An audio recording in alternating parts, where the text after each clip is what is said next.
আমি বেঁচে থাকাকালীন যোগ্য প্রার্থীদের কারো চাকরি কেড়ে নিতে দেব না। It is my commitment. শিক্ষা ব্যবস্থাকে ভেঙে পড়ার জন্য,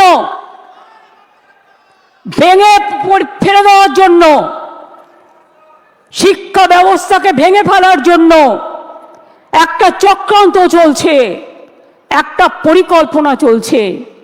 9, 10, 11, 12 টিচাররা gateway of the higher education তারা তৈরি করে। তারা অনেকে খাতা দেখছে, তারা অনেকে গোল্ড মেডালিস্ট আছে, তাদের জীবনে ভালো রেজাল্ট করে এসছে। সবাইকে চোর বলে দিচ্ছেন, সবাইকে অযোগ্য বলে দিচ্ছেন। এই বলবার অধিকার আপনাদের দিল কে? আমি সরাসরি চ্যালেঞ্জ করছি। আর এই রায়ের পেছনে কিছু খেলা তো নেই। সেই খেলাটা কে খেলেছেন? একজন প্রধান বিচারপতি স্টে করে দিচ্ছেন। আমরা তো মনে করি আইনের সম্মান একজন যেটা করে, উচ্চ আদালতের সর্বোচ্চ আদালত ন্যায় দেবেন, এটাই আমরা আশা করি। বিচারের বাণী যেন নীরবে নিভৃতে না কাঁদে, এটাই আমরা আশা করি।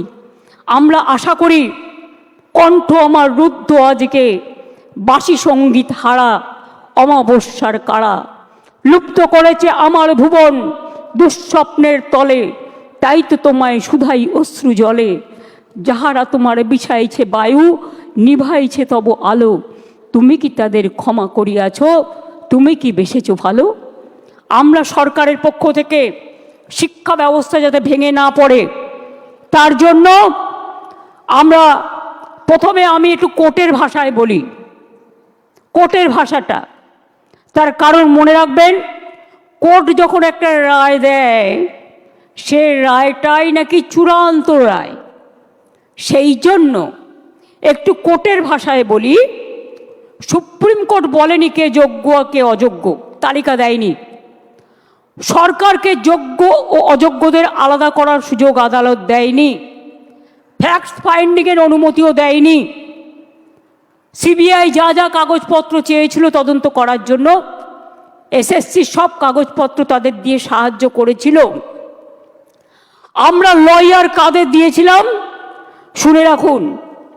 আমরা লয়ার যাদের দিয়েছিলাম এবং এখনও দেব, সেই লয়ার কারা একটু জেনে রাখুন, আপনাদের জানার প্রয়োজন হয়। তার কারণ, জাস্ট এ মিনিট, সম্ভবত আমার যতটুকু মনে আছে অভিষেক মনু সিংভি ছাত্রদের হয়ে লড়েছে। যাই হোক, তোমাদের সাপোর্ট দিয়েছি আমরা, হেল্পিং হ্যান্ডস। অভিষেক মনু সিংভি, এবার আমরা বলেছি, এবার আমরা কাদের নিচ্ছি সেটা বলে দিচ্ছি।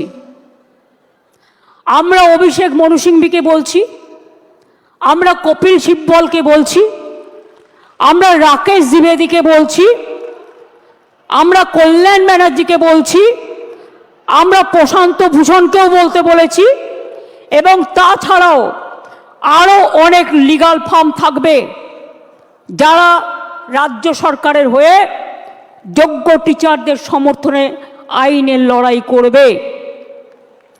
আমি কোর্টের কথায় বলছি, এই লাইনটা আমি বলবো কোর্টের কথায়। কারণ মনে রাখবেন, আজকে যে আলোচনাটা হচ্ছে, এই রেকর্ডটা কেউ কেউ আবার ট্যাপ করে প্রধান বিচারপতির কোর্টে পাঠাবেন, আমাকে যাতে জেলে পোড়া যায়। তাই মনে রাখবেন, আমি লটা জানি, আমি নিজেও লয়ার হিসেবে অনেকগুলো কেস করেছি।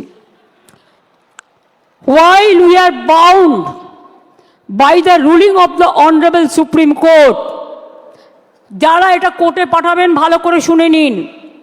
While we are bound by the ruling of the Honorable Supreme Court, we are taking proactive steps to ensure that the situation is handled with the utmost care and fairness. We will explore all possible legal avenues, including seeking modifications of the judgment and other reliefs to provide justice to those who have been affected. যারা আজকে শিক্ষা কাঠামোকে সম্পূর্ণ ভেঙে দিয়েছে, আমি তাদের জন্য বলতে চাই, আমরা এটা নিশ্চিত করব, আমরা একটা ক্ল্যারিফিকেশন চাইব প্রথমে। তার কারণ যে যারা এখন চাকরি করছেন, ভালো করে শুনুন, এইটা আমরা ক্ল্যারিফিকেশন চাইব কোর্টের কাছে ফার্স্ট, যে তারা আজকে কি করবেন। আপনারা যে বললেন নতুন করে পরীক্ষা নিয়ে লিস্ট করতে, আগে আমাদের জানতে হবে যে স্কুলের বাচ্চাগুলোকে তারা পড়াতেন, যারা স্কুলে যেতেন, যারা কাজ করতেন, যারা শিক্ষক শিক্ষিকারা আজও স্কুলে অনেকে যাচ্ছেন, তাদের জন্য আপনাদের কি বাংলা হান্টের আরও খবর দেখতে নজর রাখুন। বাংলা খবর মানেই বাংলা হান্ট।